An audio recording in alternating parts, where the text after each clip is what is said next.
देश की जनता ने आगामी चुनाव को लेकर किया बड़ा खुलासा। क्या देश से हो सकता है एनडीए अर्थात बीजेपी का सोपड़ा साफ? क्या देश में बन पाएगी इंडिया की सरकार? लोकसभा ओपिनियन पोल 2024 में आप सभी का हार्दिक स्वागत है। अभी अभी जनता के बीच से ये सर्वे सामने निकल करके आया है। इस सर्वे में जनता से सवाल किया गया कि अब की बार यानी 2024 में कौन होगा नया प्रधानमंत्री। क्या अब की बार देश के प्रधानमंत्री तीसरी बार बन पाएंगे नरेंद्र मोदी, या राहुल गांधी का प्रधानमंत्री बनने का सपना होगा साकार? इन सभी प्रश्नों का जवाब आपको इस वीडियो के अंत तक मिल जाएगा। वीडियो के अंत तक जरूर बने रहें। और आज हम देखेंगे कि किस राज्य में किसको कितनी सीटें मिलने का अनुमान है और देश में कौन अपनी सरकार बनाने जा रहा है। सबसे पहले मैं आपको थोड़े मोटे मोटे आंकड़े बता देता हूं कि देश में कुल लोकसभा की 543 सीटें हैं और किसी भी पार्टी को पूर्ण बहुमत की सरकार बनाने के लिए 272 सीटें जीतने की आवश्यकता होती है। जिस पार्टी के पास 272 या उससे अधिक सीटें होंगी वही पार्टी देश में अपनी सरकार बनाएगी।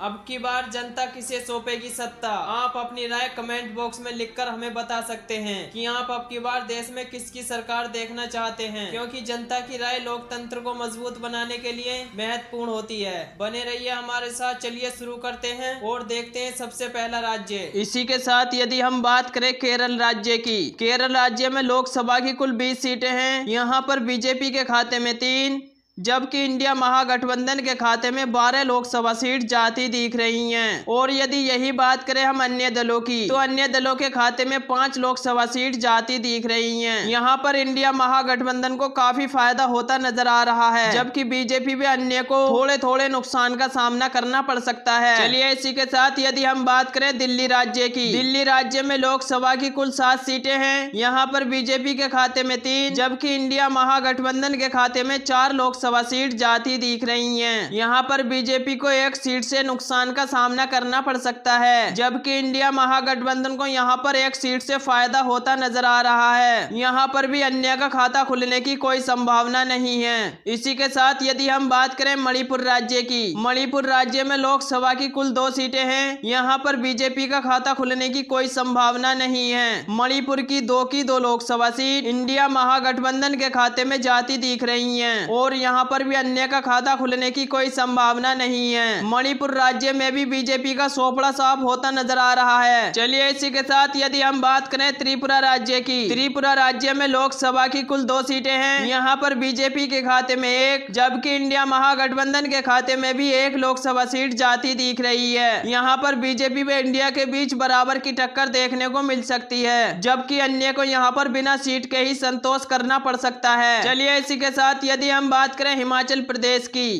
हिमाचल प्रदेश में लोकसभा की कुल 4 सीटें हैं। यहाँ पर बीजेपी के खाते में 2, जबकि इंडिया महागठबंधन के खाते में भी 2 लोकसभा सीट जाती दिख रही हैं। यहाँ पर बीजेपी व इंडिया के बीच बराबर की टक्कर देखने को मिल सकती है और यहाँ पर अन्य को बिना सीट के ही संतोष करना पड़ सकता है। चलिए इसी के साथ यदि हम बात करें पश्चिम बंगाल राज्य की, पश्चिम बंगाल राज्य में लोकसभा की कुल 42 सीटें हैं। यहाँ पर बीजेपी के खाते में 9, जबकि इंडिया महागठबंधन के खाते में 33 लोकसभा सीट जाती दिख रही है। यहाँ पर इंडिया महागठबंधन को काफी फायदा होता नजर आ रहा है, जबकि बीजेपी को यहां नुकसान का सामना करना पड़ सकता है। चलिए इसी के साथ यदि हम बात करें आंध्र प्रदेश की, आंध्र प्रदेश में लोकसभा की कुल 25 सीटें हैं। यहां पर बीजेपी के खाते में 6, जबकि इंडिया महागठबंधन के खाते में 10 लोकसभा सीट जाती दिख रही हैं। और वही बात करें हम अन्य दलों की, तो अन्य दलों के खाते में 9 लोकसभा सीट जाती दिख रही हैं। यहाँ पर भी बीजेपी को नुकसान का सामना करना पड़ सकता है, जबकि इंडिया महागठबंधन को यहाँ पर फायदा होता नजर आ रहा है। इसी के साथ यदि हम बात करें उड़ीसा राज्य की, उड़ीसा राज्य में लोकसभा की कुल 21 सीटें हैं। यहाँ पर बीजेपी के खाते में 3, जबकि इंडिया महागठबंधन के खाते में भी 3 लोकसभा सीट जाती दिख रही हैं। और यदि हम बात करें अन्य दलों की, तो अन्य दलों के खाते में 15 लोकसभा सीट जाती दिख रही हैं। यहाँ पर बीजेपी व इंडिया के बीच बराबर की टक्कर देखने को मिल सकती है, जबकि अन्य पार्टी को यहाँ पर काफी फायदा होता नजर आ रहा है। चलिए इसी के साथ यदि हम बात करें महाराष्ट्र राज्य की, महाराष्ट्र राज्य में लोकसभा की कुल 48 सीटें हैं। यहाँ पर बीजेपी के खाते में 16, जबकि इंडिया महागठबंधन के खाते में 32 लोकसभा सीट जाती दिख रही है। यहाँ पर इंडिया महागठबंधन को काफी फायदा होता नजर आ रहा है, जबकि यहाँ यहाँ पर बीजेपी को नुकसान का सामना करना पड़ सकता है और यहाँ पर अन्य का खाता खुलने की कोई संभावना नहीं है। चलिए इसी के साथ यदि हम बात करें कर्नाटक राज्य की, कर्नाटक राज्य में लोकसभा की कुल 28 सीटें हैं। यहाँ पर बीजेपी के खाते में 9, जबकि इंडिया महागठबंधन के खाते में 19 लोकसभा सीट जाती दिख रही हैं। यहाँ पर भी बीजेपी को नुकसान का सामना करना पड़ सकता है, जबकि इंडिया महागठबंधन को यहाँ पर फायदा होता नजर आ रहा है। यहाँ पर अन्य को बिना सीट के ही संतोष करना पड़ेगा। इसी के साथ दोस्तों अगले राज्य की बात करते हैं। अगला राज्य आता है हरियाणा। हरियाणा में लोकसभा की कुल 10 सीटें हैं। यहाँ पर बीजेपी के खाते में 5, जबकि महागठबंधन के खाते में भी 5 लोकसभा सीट जाती दिख रही हैं। यहाँ पर बीजेपी व इंडिया के बीच बराबर की टक्कर देखने को मिल सकती है। चलिए इसी के साथ अगले राज्य आता है बिहार। बिहार राज्य में लोकसभा की कुल 40 सीटें हैं। यहाँ पर बीजेपी के खाते में 17, जबकि इंडिया महागठबंधन के खाते में 21 लोकसभा सीट जाती दिख रही हैं। और यदि बात करें हम अन्य दलों की, तो अन्य दलों के खाते में भी 2 लोकसभा सीट जाने की संभावना है। यहाँ पर इंडिया महागठबंधन को फायदा होता नजर आ रहा है, जबकि बीजेपी को यहाँ पर 2 सीटों से नुकसान का सामना करना पड़ सकता है। इसी के साथ यदि हम बात करें अगले राज्य की, अगला राज्य आता है तमिलनाडु।